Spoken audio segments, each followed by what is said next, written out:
If this time last year you were asked what do you think will be the biggest and best film coming out in 2023, I think you would say something like Avatar: The Way of Water, or Spider-Man Across the Spider-Verse, or John Wick 4.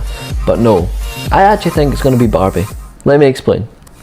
When the film Barbie was first announced, film fans, like cinephile film fans, not just your average film fans, were sceptical and thought of it as a joke. Even though it comes from director Greta Gerwig and with an elite cast with actors like Margot Robbie and Ryan Gosling in it, people were still sceptical. Now, Letterboxd users all over the world and casual film fans are ecstatic for this film to come out tomorrow.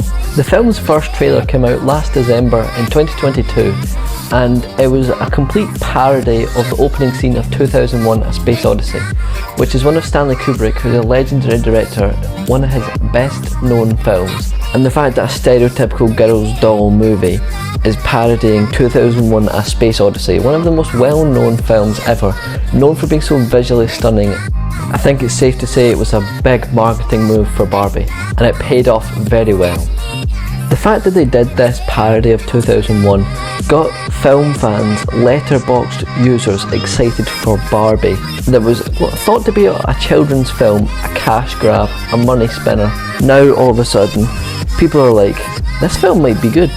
In comic book adaptation films like, I don't know, Spider-Man or The Dark Knight, and people spot little Easter eggs and references towards the actual comics in the film. The Barbie film did this with Barbie. Obviously a big thing with Barbie dolls, the actual toy, is changing the way they look. You can change their hair or their outfits. And the first outfit that Barbie is seen wearing in the trailer that came out last December for Barbie is the first ever outfit that the Barbie doll in 1959 was shown in. This shows how passionate Greta Gerwig is about this film that she's making, and that she is taking it seriously. This is not a joke, this is not a cash grab. They are paying close attention to detail. So just like in superhero films, when people notice this happened in the comic and they did it in the film, or this is a reference, this is an Easter egg to this, that, or whatever, Barbie fans all over the world realised this was the first outfit Barbie was ever in, and this is the first outfit we see Barbie in the trailer. Very, very smart marketing once again from the Barbie film, and this is all just one trailer. Now, I mentioned briefly the cast earlier, but if we can actually take a second to talk about this cast. Margot Robbie, liked worldwide by boys and girls, men and women, is a great casting choice for the main character, the Barbie doll. Ryan Gosling as Ken, great choice as well. Not as popular as Margot Robbie, but still very popular, very up there. He's in many films of the genre Literally Me, such as Blade Runner 2049, Drive, and La La Land.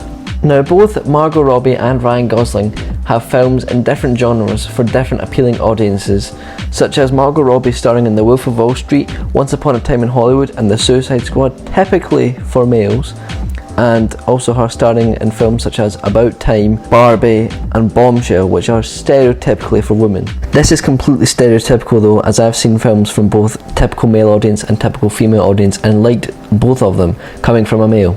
So once again, this is just stereotypical audiences. And if we move over to Ryan Gosling, he's been in films that appeal to the male audience such as Drive, Blade Runner 2049 and The Nice Guys, and female audiences such as La La Land, The Notebook and Crazy Stupid Love. Again, stereotypical.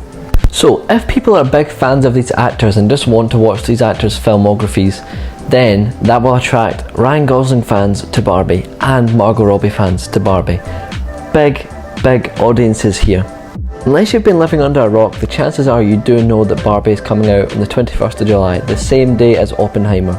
Oppenheimer is also directed by a huge director, Christopher Nolan, who directs things like The Dark Knight, Inception, and Tenet, which came out in 2020, his most recent film. The fact that both these films come out on the same day has become a big meme on the internet, as I'm sure on your TikTok you've heard about Barbenheimer. People have been saying they're going to go and see one film first, and then as soon as they finish that, go and cleanse their palate with the other film. Now, what would you choose first? Oppenheimer, a dark film about the nuclear bomb, or Barbie, a cinematic masterpiece about the Barbie doll? I know which one I'm choosing.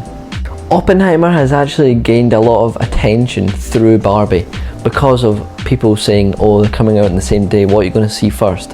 People who had heard of Barbie now have heard of Oppenheimer when they probably wouldn't have. This has done Christopher Nolan and the studio huge favours. I actually think for about the first week of Barbie and Oppenheimer's release that the security at the cinema will increase and that people will be standing outside screens for Barbie and Oppenheimer to make sure people don't jump across with the same ticket to avoid paying for two films and try and just see it for free. If the cinema can effectively stop people jumping from screen to screen and they get people to pay for both films, I think the cinema could be making a lot more money. And hey, that's good for the film industry. Anyways, forget Oppenheimer, back to Barbie. Barbie's main colour scheme is pink. The set design on Barbie everywhere is pink. The outfits, so many of them are pink. Everything is so pink, and despite this, many boys want to go and see Barbie. Again, this is stereotypical, but pink is a girly colour. Stereotypically, pink is a girly colour. But, do you remember last year when Minions The Rise of Gru came out and people showed up in suits? I think something similar could happen. There's already been memes about people going to see Barbie. Like, I've seen a Sopranos meme this morning of 7 tickets to Barbie please, and it's all the Sopranos there. And the Sopranos are a gang, if you don't know. It's a family business mafia gang.